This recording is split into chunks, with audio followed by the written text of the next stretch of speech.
A mí me corresponde, como les han indicado, ser portavoz del comité científico que dentro del comité organizador hemos constituido para organizar este congreso.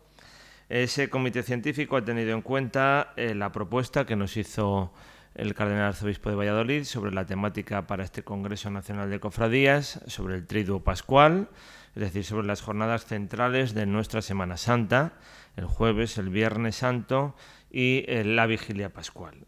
Eso nos llevó a establecer tres ejes fundamentales para proponer comunicaciones, y también en esos tres ejes, a esos tres ejes van a responder las diferentes ponencias, que también hemos tenido en cuenta pues la geografía de la investigación de la Semana Santa. Quiero decir con eso pues que desde Sevilla, desde Andalucía, desde Murcia, desde Valladolid, desde Castilla y León va a haber ponentes, y eso se ha cuidado también en gran medida. Ojalá también los comunicantes pues respondan a esa diversidad. Esos tres ejes serían: ¿qué celebramos en el Triduo Pascual?, ¿cómo celebramos el Triduo Pascual?, y ¿para qué celebramos el Triduo Pascual? El que celebramos el Triduo Pascual, ya esa ponencia primera, inaugural, que va a realizar el cardenal arzobispo de Valladolid, Ricardo Blázquez, sobre el Triduo Pascual y la Eucaristía. También se pretende que las comunicaciones en ese primer eje respondan a definir el Triduo Pascual desde una dimensión multidisciplinar, porque somos conscientes que el fenómeno se puede definir desde diferentes disciplinas, y además los estudios científicos que se están realizando a este respecto pues responden a esos múltiples significados, motivaciones, disciplinas desde los cuales se puede definir ese Triduo Pascual.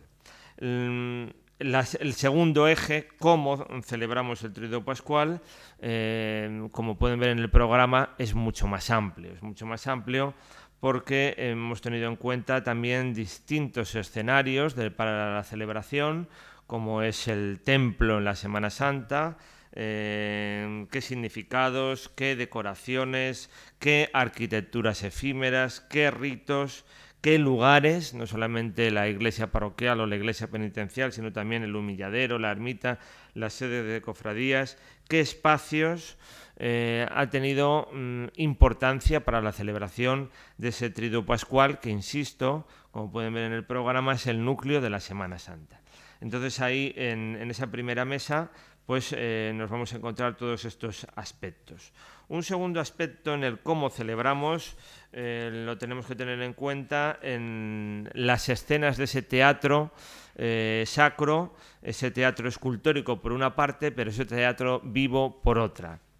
Hemos considerado que, aunque se ha escrito mucho sobre los pasos, todavía nos faltan visiones de conjunto, rigurosidad en algunos análisis, que es bueno encontrar otros ámbitos de investigación. Últimamente se está investigando mucho sobre análisis de tipologías, de iconografías en esos pasos procesionales, modelos, composiciones. También es bueno hablar sobre la incorporación de tallas y conjuntos que en origen no eran procesionales y que están tan presentes en muchos de nuestros pasos, sobre las fuentes de estos pasos procesionales. Hemos insistido mucho en lo que es la historia intelectual de nuestros pasos, qué fuentes, qué literatura mística, sagrada. Acabamos de terminar el 5º centenario de Santa Teresa, y sin duda Santa Teresa y lo que escribe Santa Teresa es un elemento muy importante que luego van a desarrollar los imagineros. Y también los análisis de esos otros pasos vivientes, de esos otros pasos no escultóricos, de esos ritos, no solamente las escenas protagonizadas por personas, sino también los desenclavos, los vía crucis, la presencia de distintos signos, todo lo que convierte al Triduo Pascual en una dimensión teatral en el sentido más barroco de la palabra. Conectado con todo eso estaría una tercera mesa en el cómo celebramos, que es y cómo lo han celebrado. Naturalmente la investigación histórica no nos lleva solamente al presente histórico, pues desde la historia intelectual, la palabra, es decir, la palabra meditada, la palabra que ha sido pronunciada en los sermones, la palabra que ha sido publicada y que ha tenido tanto ese guión sacro que se ha elaborado y que está relacionado con los pasos procesionales. Y, por supuesto, cómo lo celebramos, también es muy importante analizar la jornada que quizás ha sido, en esta espiritualidad de pasión, menos atendida. Y es todos los ritos propios de la Vigilia Pascual, de los momentos previos a la Vigilia Pascual, donde hay una presencia, sin duda, de la Virgen Dolorosa, de la Virgen de la Soledad, pero sobre todo esas tipologías, esas variantes de las procesiones del Encuentro Glorioso, esa evolución de la imaginería de Pascua, que también va a tener muy diversas variantes dependiendo de las regiones. Hay regiones en las cuales esa imaginería de Pascua se ha desarrollado mucho menos, y en otras, sin embargo, tenemos hasta pasos recientes de distintas escenas del momento de la Pascua, del momento de la resurrección.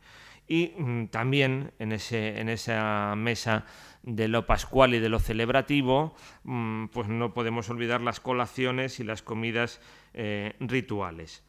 Y un tercer eje, ¿para qué celebramos la Semana Santa? Ahí lo hemos querido poner muy en relación con la sociedad.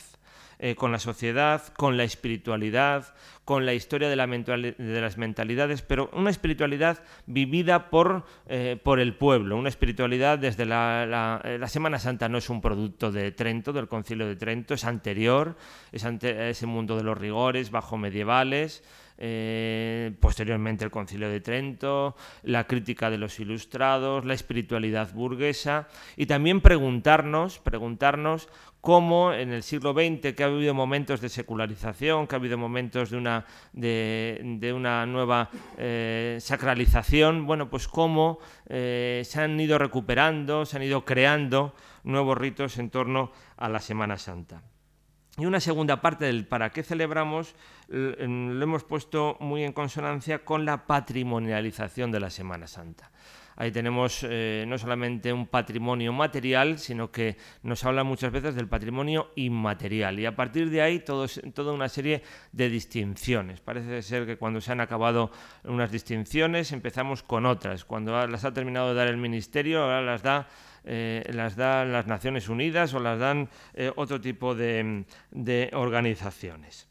La UNESCO, no las Naciones Unidas. Tenemos un poco de lío internacional con todas estas instituciones internacionales. Bien, pues en todas esas mesas donde van a aparecer diferentes comunicaciones, y yo creo que es un ámbito muy amplio el que hemos creado para recibir comunicaciones, tenemos las ponencias, la citada inaugural del cardenal arzobispo de Valladolid, Ricardo Blázquez, la que realizará el catedrático de Antropología Social y Cultural de la Universidad de Sevilla, el doctor Isidoro Moreno, sobre la expresión de la religiosidad popular entre el templo y la calle, y que responde al cómo celebramos la Semana Santa. También al cómo celebramos la Semana Santa sería una ponencia del doctor Dionisio Borovio, que es catedrático de la Universidad Pontificia de Salamanca, sobre el Domingo de Resurrección. Les insisto, la jornada que en algunos ámbitos ha sido menos estudiada. El que les habla en el para qué celebramos la Semana Santa pondrá en relación las celebraciones del Tríodo Pascual con la sociedad y también cómo se ha reflejado en los medios de comunicación. Pensamos que eso ha sido muy importante en la historia intelectual y cultural, incluso turística de la Semana Santa en el siglo XX, el papel de los medios de comunicación en todo ello. Y el profesor Ramón Pérez de Castro va a moderar una mesa con representantes de distintas instituciones culturales y de las administraciones sobre la patrimonialización de la Semana Santa.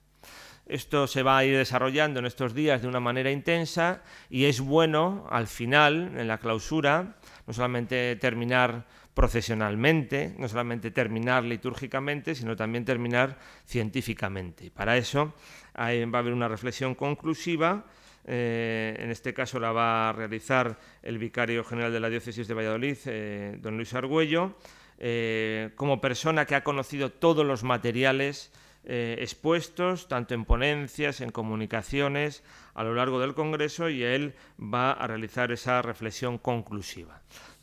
Todo esto es muy importante que se desarrolle. Ahora estamos en esa fase de la difusión, en esa fase de la elaboración y de la investigación, pero esto es muy importante que quede plasmado sobre el papel o sobre otros medios, pero va a ser plasmado sobre el papel, porque queremos que este sexto Congreso Nacional de Cofradías, como ha ocurrido con otros anteriormente, se convierta en una fuente de estudio y de referencia en los estudios que sobre Semana Santa, sobre el Tríodo Pascual, sobre las procesiones, sobre los templos en los días de Semana Santa o sobre los medios de comunicación en la Semana Santa se vayan a realizar. Y por eso se van a publicar las actas, y creo que es un esfuerzo importante.